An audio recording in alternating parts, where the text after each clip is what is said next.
Daf Yomi Tractate, Sanhedrin, page 66.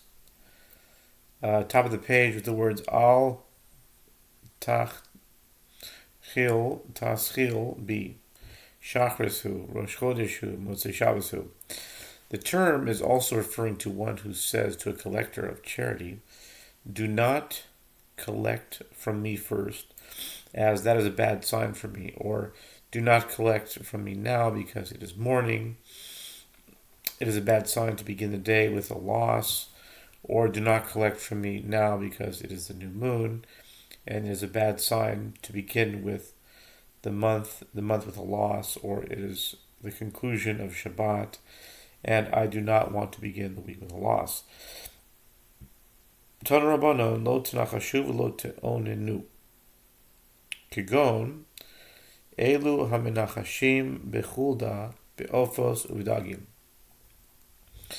The sages taught that the verse, "Nor shall you practice divination, nor soothsaying," Leviticus 19:26, is referring, for example, to those who divine and receive guidance according to what happens to a weasel, to birds, or to a fish.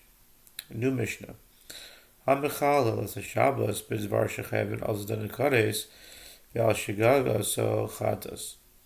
Mishnah says, also liable to be executed by stoning is one who desecrates Shabbat by performing a matter that is for its intentional performance. One is liable to receive karet, and for its unwitting performance, one is obligated to bring a sin offering. The Gemara says, "Michlal d'ika midei de chilul Shabbos habe, ve'ein chayavin lo al shegadu aso chatas v'lo al zedona kares." By inference, there is another matter that is a desecration of Shabbat, and it is prohibited by the Torah, but for its unwitting performance, one is not obligated to bring a sin offering, nor does one receive karet for its intentional performance. Otherwise, the statement in the Mishnah that one is liable for desecrating Shabbat for performing an act for which one receives karet or is obligated to bring a sin offering would have been superfluous. Maihi techumin ve'aliba derbi kiva habe ara ve'aliba derbi yosi. The Gemara asks, what is the labor activity that desecrates Shabbat, but with whose punishment is not so severe? The Gemara answers, it is the prohibition against going outside the Shabbat boundaries, which are 2,000 cubits beyond a person's location at the beginning of Shabbat, and it is in accordance with the opinion of Rabbi Akiva, who holds that although it is a Torah prohibition, one is neither obligated to bring a sin offering for violating it unwittingly, nor liable to be executed for violating it intentionally. Alternatively, it may be referring to the prohibition against kindling a fire on Shabbat in accordance with the opinion of Rabbi Yossi, who holds that contrary to other labors prohibited on Shabbat, this act is not punishable by stoning, but by lashes. New Mishnah. Hamakalu aviv v'imo einu chayev ad shikalem b'shem. Kilem b'kinoi or meir mechayev v'chachamim poitrin. One who curses his father or his mother is not liable to be executed by stoning unless he curses them with the name of God. If he cursed them with an appellation of the name of God, Rabbi Meir deems him liable, and the rabbis deem him exempt. Man chachomim, Rabbi Menachem beRabbi Yossi hu. Netanya, Rabbi Menachem, Rabbi Yossi Omer, Binakvo, Shem Yumas. Ma Talmud Lomer Shem, Limed al Mikalel Aviv Ve'imo, She'eno Chayev Ad Shikalim B'Shem. Who are the rabbis mentioned here? It is Rabbi Menachem, son of Rabbi Yossi, as it is taught in a Braita that Rabbi Menachem, the son of Rabbi Yossi, says, the verse states, "And he who blasphemes the name of the Lord shall be put to death. All the congregation shall stone him." the convert as well as the homeborn, when he blasphemes the name, he shall be put to death. Leviticus 24:16. Why must the verse state the name a second time, which appears to be a superfluous repetition? This term taught concerning one who transgresses other prohibitions of cursing. For example, one who curses his father or his mother, that he is not liable to be executed by stoning unless he curses them with the name of God. If he merely uses an appellation, he is exempt. Tanu Rabbanan ish, ma tamid lomer ish, the rabbos bas, tumtum androgynous, bas tumtum androgynous. The sages taught the verse Leviticus 20, verse 9, could have stated merely, for a man, ish, that causes his father and his mother shall be put to death. Who curses his father and his mother shall be put to death. He has cursed his father and his mother. His blood shall be upon him. Why must the verse state for any man, ish, for repeating the term ish? It is to include not only a son, but also a daughter, and one whose sexual organs are indeterminate, a tumtum, and a hermaphrodite, androgynous. Asher yikalel es aviv es imo, ein li ela aviv imo, aviv shelo imo, imo shelo aviv minayin. Talmud lomar aviv imo kilel damav bo, aviv kilel imo kilel, divrei Rabbi Yehoshua. When the verse states that, let's see here, excuse me for just one moment, I'm going to come back. Okay, where were we here? When the verse states that curses his father and mother, I have derived only his liability for cursing both his father and his mother. From where do I derive that one curses his father but not his mother, or his mother but not his father, that he is liable? The continuation of the verse states, his father and his mother he has cursed, his blood is upon him. In the first part of the verse, the word curses is in proximity to his father, and in the last part of the verse, it is in proximity to his mother. This teaches that the verse is referring both to a case where he cursed only his father and to a case where he cursed only his mother. This is the statement of Rabbi Yehoshua. Rabbi Yonasan Omer, Mashma Shnehem Ke'echad, Umashma Echad B'fnei Atzmo, Ad Shifrot Lecha Akasuv Yachdav. Rabbi Yonasan says there is no need for this derivation because the phrase his father and his mother teaches that one is liable if he curses both of them together, and it also teaches that he is liable if he curses either one of them on their own, unless the verse specifies that one is liable only when he curses them both together, which it does not do in this case. Mos yumas b'skila, ata omer b'skila, o eno ela b'achas mikol misos amuras b'toyre. Nemar kan damav bo v'nemar halan demehem ba mala halan b'skilo, afkan b'skilo. From the phrase shall be put to death it is derived. Its punishment is execution by stoning. The Braita asks, do you say that they are executed by stoning, or is it rather by one of all the other types of death penalty stated in the Torah?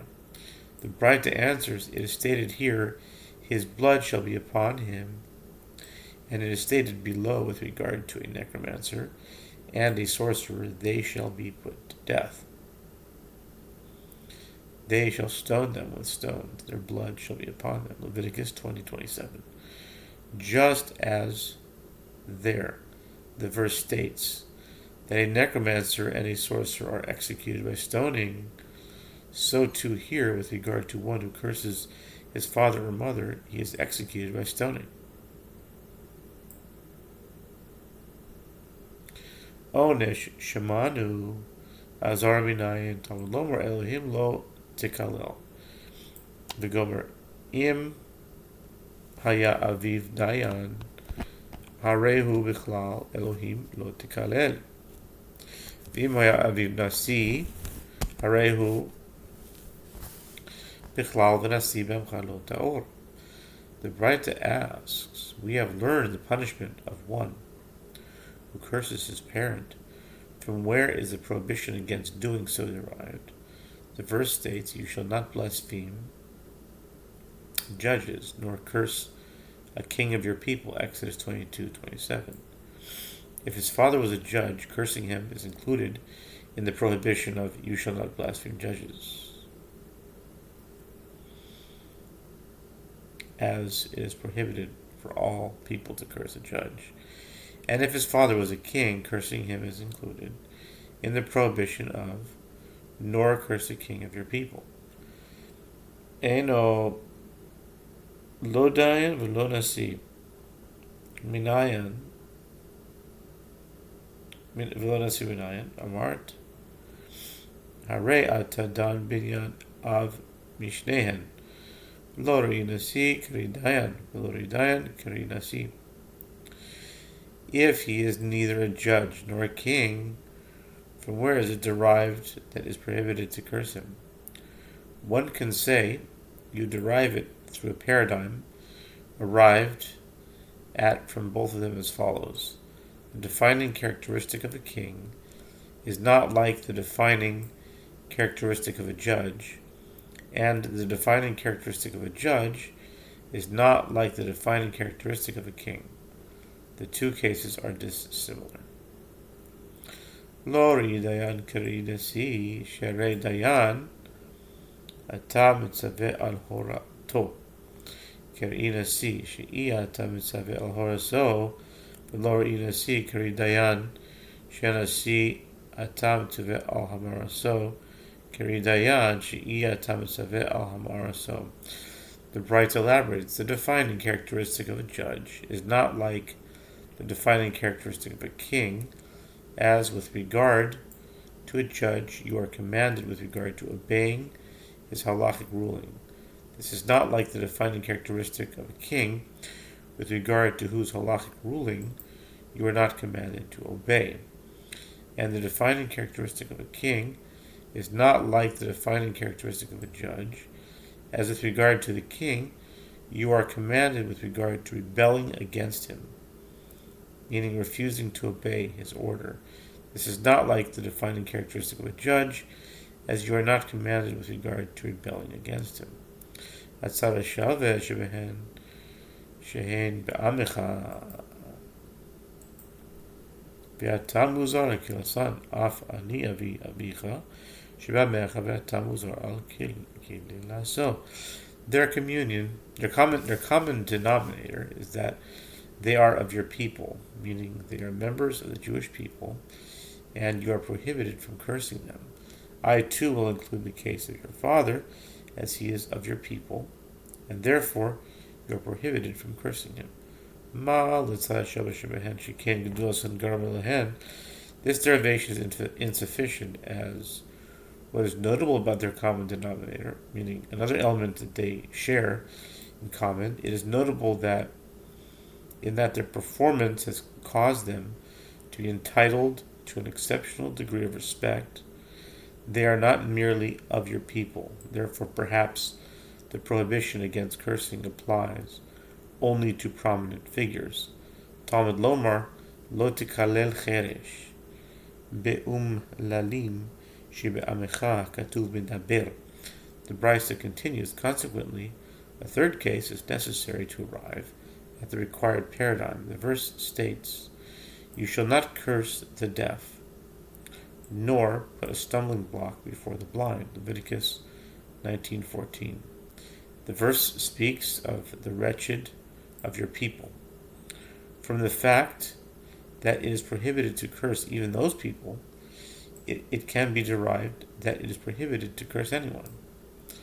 Ma lecher sheken chalishaso garmalo.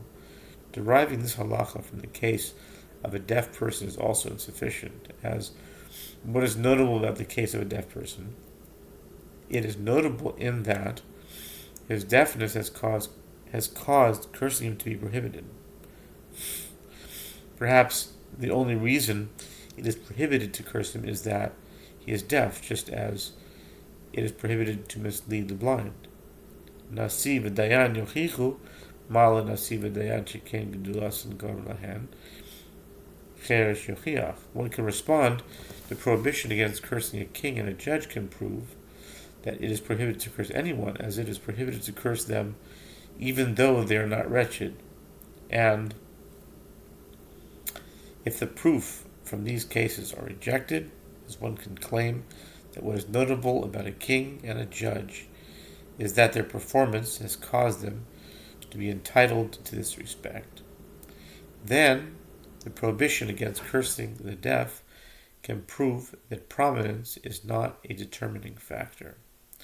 The Chazar Hadin Lo re'izeh k're'izeh v'lo re'izeh k're'izeh Atzar Shabbat Shebehen Shehem be'amecha ve'ata muzar al kilalasan Afani avi avicha shebe'amcha ve'ata muzar al kilalaso. And the inference has reverted to its starting point. At this point, the halacha is derived from a combination of three cases. The defining characteristic of this case, meaning that of a ruler and a judge, is not like the defining characteristic of that case, that of a deaf person. And the defining characteristic of that case is not like the defining characteristic of this case. Their common denominator is that they are of your people, and you are prohibited from cursing them. I too will include the case of your father, who is of your people, and therefore you are prohibited from cursing him. The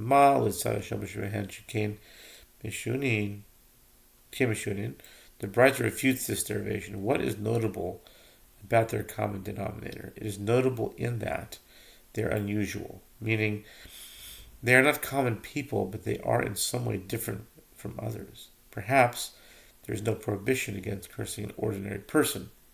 Ela im kein nichtov kra o Elohim v'cheresh o nasi v'cheresh. Elohim lamali im eno inyan ligufo teneo inyan le'aviv. Rather, this proof is insufficient, and the Brighter states a different explanation. If it is so that it is prohibited to curse only unusual people, let the verse write either that it is prohibited to curse judges and the deaf, or that it is prohibited to curse a king and the deaf, and it would have been derived from these two cases that the prohibition applies to all unusual people. Why do I need the verse to state a special prohibition with regard to judges? It is superfluous, as judges are also extraordinary people. Rather, if the verse is not needed for its own matter, meaning the prohibition against cursing judges, apply it to the matter of cursing one's father. Hanich laman de'omar Elohim chor elaman de'omar kodesh ma'ikele meimar. The Gemara asks, this works out well according to the one who says that in the verse, you shall not blaspheme Elohim. Exodus 22:27, the word Elohim is non-sacred, as it is referring to judges. But according to the one who says that the word is sacred, as it is referring to God, what can be said? If the verse is not superfluous, as it is needed to state a special prohibition with regard to God, how is the prohibition against cursing one's parents derived from it? Titania Elohim Chol Divrei Rabbi Ishmael. Rabbi Kiva Omer Elohim Kodesh. Titania Rabbi Eliezer ben Yaakov Omer Azara lemevarech Hashem minayin Talmud Lomar Elohim lo tikalel. As it is taught in Bright, the word Elohim in this verse is non-sacred.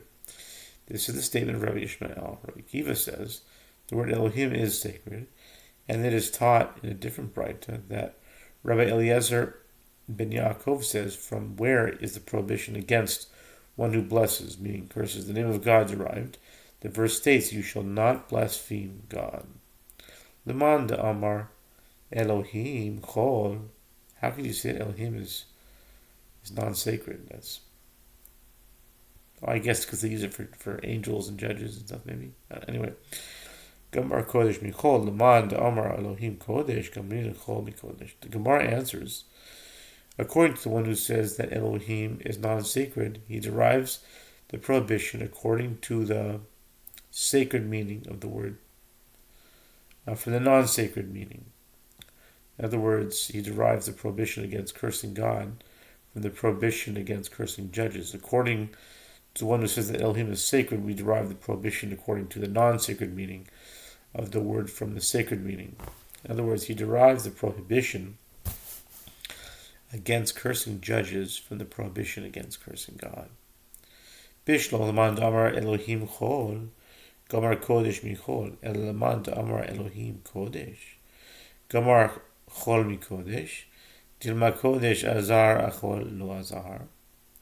The Gemara asks, granted, according to the one who says that Elohim is non-sacred, he can derive the prohibition according to the sacred meaning of the word from the non-sacred meaning through an a fortiori inference. But according to the one who says that Elohim is sacred, can he derive the prohibition according to the non-sacred meaning from the sacred meaning? Perhaps the Torah renders it prohibited to curse God in accordance with the sacred meaning of the word, but it does not render it prohibited to curse Elohim, judges, in accordance with the non-sacred meaning.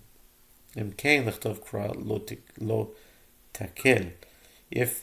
the Gemara answers, if so, if it is prohibited to curse God but not judges, let the verse write, you shall not treat lightly, instead of you shall not blaspheme. It would have been derived from this wording that is prohibited to demean or curse God.